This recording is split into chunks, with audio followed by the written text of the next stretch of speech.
Hello everybody and welcome back to a man who just had his British citizenship application rejected. My name is Evan Edinger and today we're doing a bit of Reddit content. Y'all like that? We got a couple of them coming up. I saw a thread the other day that I was like, 100%. I gotta look into this for a video, save it for a video. The thread was, what is socially acceptable in the US that would be horrifying in the UK?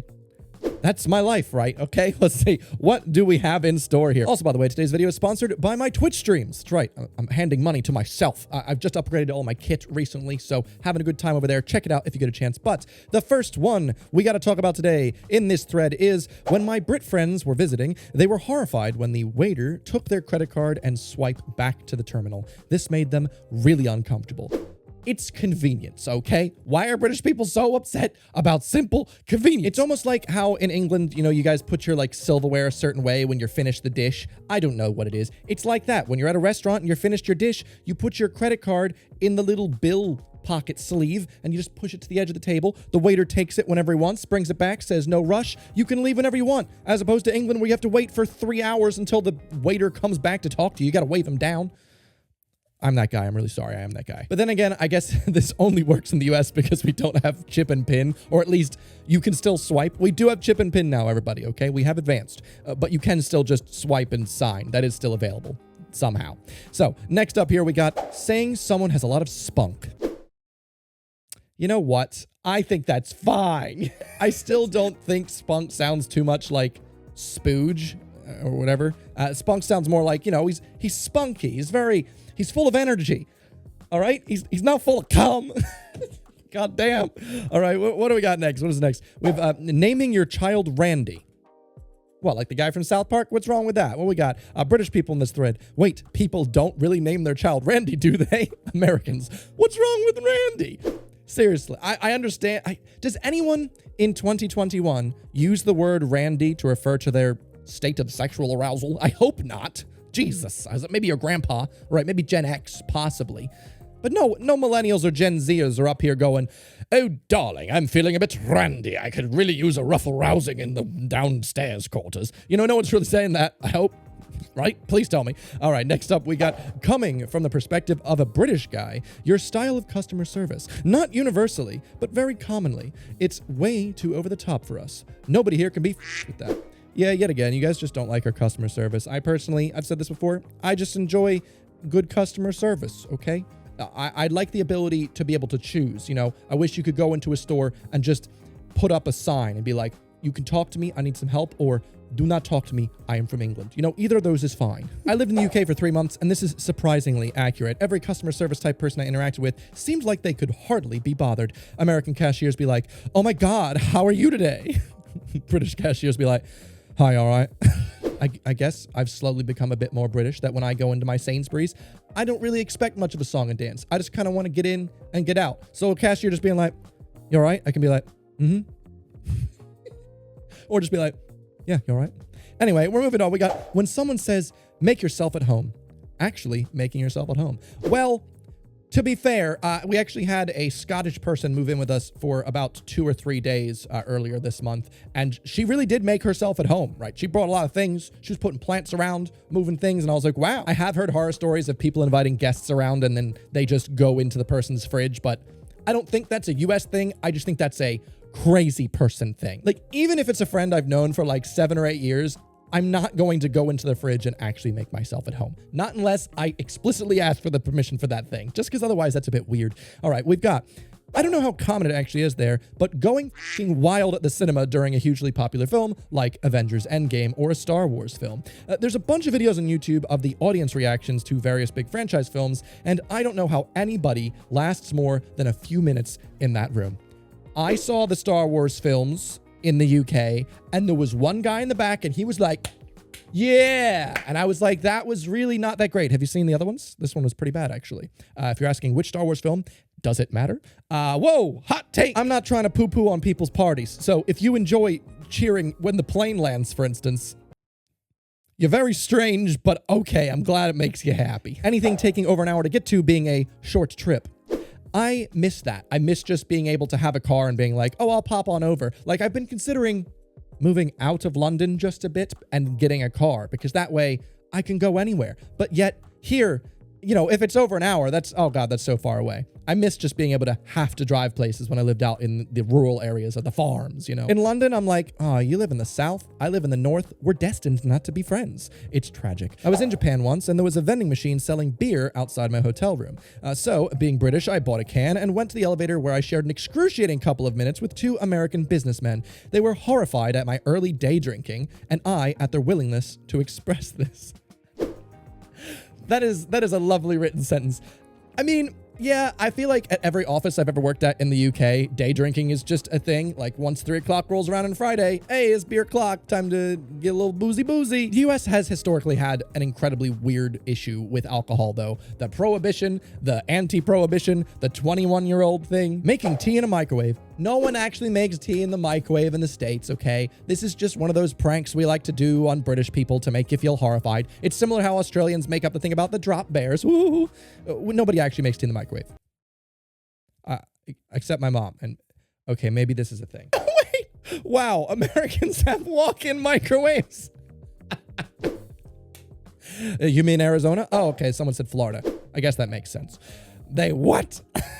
They don't own kettles. Yeah, kettles aren't really a thing in the States, okay? I'm really sorry. If you have a kettle, you went fancy. I have one that's the other way around. A girlfriend did that hands over the eyes surprise thing and presented me with a little Christmas tree decorated with a candy cane. Oh.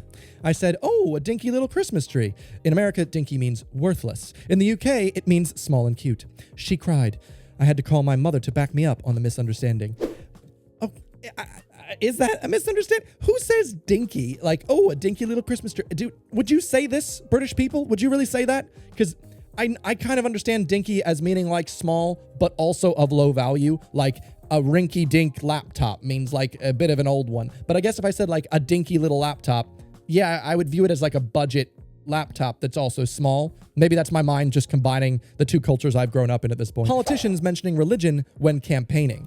Only a few years ago that Tim Farron got raked over the coals when it came out he was quite religious because that implied he might be anti-gay marriage. Night and day in comparison to US politics. Yeah, isn't that crazy? Coming out and finding out that some politician is religious, people immediately go like, whoa, wait a minute, are they going to take their religion into their office? Like, that's quite interesting, especially considering the US is the whole separation of church and state, which seems to be more of like a front-facing thing, the way that it actually works. I've learned from British friends that you have to be very careful giving out peace signs. If you have your hand facing a certain way, it's like a f you. In the UK, basically, whereas in the US, it doesn't matter which way it's facing, really. Several years ago, I sent them a picture of me doing an incorrect peace sign, and they were appalled. This is one of those things where I just feel like most people are aware of this difference. Correct me if I'm wrong, where it's not really seen as that big of a thing anymore, but also, who's accidentally giving out a peace sign like this? This is the peace sign. Yet again, maybe this is just me combining all the culture I know, but also in a photo, you pose like this. You're not saying piss off, you're like, I'm a gangster G, okay? Listen, it's the MySpace days. You can do whatever you want. I'm originally from the UK, have a son that loves Japanese stuff. Oh, really? So we went to a gun show that had people selling swords. Found a really nice katana for him to hang on his playroom wall, but that surreal moment when we're walking out of the show with the sword in a scabbard, on end, by his side, walked past a cop at the entrance who nodded. Approval. Nice sword. Then, in the parking lot, passed a lad his age and his dad, both carrying semi-automatic rifles on slings. Both nodded approval and respect to my boy with his sword. The whole show had hundreds of people walking around with guns and bags of ammo. Never felt anything but safe. But I did think this could be a tad out of place back home. You think? That is wild. Have any of you guys actually been to gun shows? Because I have. And it's strange. I never felt unsafe there. It just felt like a place where you could go and try out some guns. You could try a new laser sight, shoot some hay bales. I understand that must be very strange for other cultures. Addressing a stranger as sir. I got told off for this when I had a job at Urban Outfitters in London because I was always raised, it's a polite thing to do. You say sir when you're addressing people you don't know. It's like the formal. In German, you say Sie. In Spanish, you say usted. In America, we say sir. And in England, they go, oh gosh, please don't say sir around the customers, Evan. I'm like, what? Please. We don't want people to think you're a boomer. He didn't say that, but also he implied it. Turns out, I'm not cool. I'm just polite in my own home country. The only person you address with sir in the UK is your teacher. See, I find that weird. Someone followed up with, which is weird because school is the only place we don't use it in America. But fun fact for any Americans that don't know this, not only do they say sir for their teachers in the UK, but that's for the male teachers. For the women, regardless of their marital status, they say miss. Excuse me, miss. I can't imagine doing that. It's weird because it sounds formal, but in such a strange way that I'm just not used to. Also, by the way, if you are enjoying this video and you are someone who has not yet subscribed to this channel, this is just a call to action to do that. Please help me out, buddy. Thank you. Appreciate it. My British partner and I, American, we're in London, running late to meet our friends. Just as we get to the tube station, I see our train has just pulled in. We halt across the platform and I yell, "Hold the door!" Someone does. We make the train. I don't see a problem. My partner, by contrast, is mortified. This was 4 to 5 years ago, and he is still mortified. Apparently, we were just meant to, just let the train leave without us and wait for the next one. Yes, this isn't New York City, where the train line is just horrible and always late or just broken down, okay? Ours is only broken down during specific instances, like when it snows or rains too hard. No, but in reality, there's trains all the time. What do you want, the Victoria? Every 2 minutes. Central? Every minute. Come on, you can wait 1 minute, unless it's a very busy platform. But at that point, you're not running for the train. I cannot believe you've done that. I'm mortified, okay, for your partner as well. I don't want to know you. When somebody says you should come by their house sometime, actually going by their house sometime, that was probably the worst thing I had to get used to. People not actually being real friendly here. When I say, come on over, I want you to come over and have a barbecue with me. Over here, they just mean, wouldn't that be nice in a fictitious world where I actually want you at my house? Thank you. Appreciate that. How much sugar is added to the US versus UK food? Yeah, if you've seen my video where we did cereal, it was kind of mind-blowing. Even the cereals like Cheerios here, they just try and remove even more sugar. I didn't even know there was sugar in Cheerios. Looking around someone's house and complimenting things. What? That's not a US thing. Excuse me. I was just about to use it as a reason. I do that all the time. At Christmas time, tons of people go to places they don't even live at and look at the Christmas decorations people have put up on their neighborhood/houses. Well, yeah, I love that. Come on. I do wish that you guys in the UK put a little bit more effort into fun stuff like that, just because it's fun. Goes against the mantra, I guess. Sometimes there's lines of 30 cars going through a neighborhood. Oh yeah, you go through some the little posh suburb areas where those little housing developments, everyone has little lights up. I think that's really lovely. Huh? As I found out is done in another thread the other day, eating sandwiches without butter on the bread. Being from the UK, this horrifies me. No, it horrifies me that you guys put butter on freaking everything. Listen, I love butter. I'm American, okay? But when it comes to sandwiches, there are better spreads. I just found out, literally this week, I've lived here 8 years, that in the UK, when they're making burgers on the grill, they will put butter on the buns. What are you doing? You don't need butter on the buns. You've got enough stuff going on there. You got mayonnaise, you got some ketchup, you got some mayo. I said mayo twice. That's how much I like mayo. You got mustard. Why? You don't need butter on that. Even literally any sandwich. British people just reach for butter. It blows my mind. You butter bread no matter what. You have a sausage sarnie, people love putting butter on it. Stop that. Stop that. I know it's your sandwich, but stop it, okay? Stop. Driving everywhere. In the UK, it's perfectly normal to have your kid walk to school and walking to shops to do your shopping. Yeah, that is probably one of my favorite parts about the UK, is that it helps me maintain a relative level of fitness just out of necessity. Sure, I could buy a car, but it's just so much easier to walk everywhere here. You walk to get to the public transit, and then when you get off, you walk to do your shopping and do whatever you do. And whereas as a kid, especially if you lived in the suburbs in the States, the roads are just not designed for walking. Oftentimes, you can't. There's no sidewalk anywhere. And especially, I lived a mile away from my elementary school growing up, and I couldn't walk to school because the road was too dangerous, even though it was just a single road. It's not like I lived on a highway either. It was just that, cars are speeding, not looking for kids. In the UK, you just got pavement everywhere. You can walk on the sidewalks, and also it's encouraged to do so. You're not just sitting in your car place to place, you're walking. So helps me stay a little bit more fit. We got a couple more left here. We have huge portion sizes. Kids meal in the US is like an adult meal in the UK.